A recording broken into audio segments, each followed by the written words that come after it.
You can reduce costly repair bills caused by freezing water in your dust suppression systems during winter months by following these simple steps. Turn off the water supply and disconnect the hose and drain on all models. Open up the red drain valve to the pump on air-cooled MFJ10, MF20D and MF40D models. Allow water to drain down from the spray mast by opening the jet nozzle positions to the halfway point.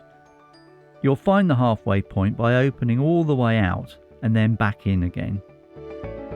Switch the ignition on for 5 seconds to drain the pump and then off again. On the water-cooled MF60D, disconnect the water supply and open the drain valve behind the water inlet. Switch the ignition on for 5 seconds to drain the pump and then off again. Ensure that antifreeze levels are regularly topped up.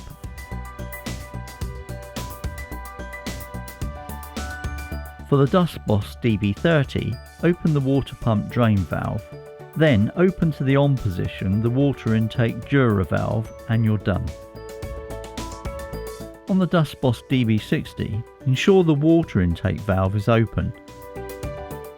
Protecting the booster pump is essential. Open the valve to the jet nozzle ring, enabling any water to run out. Lastly, but most importantly, open up the booster pump drain valve.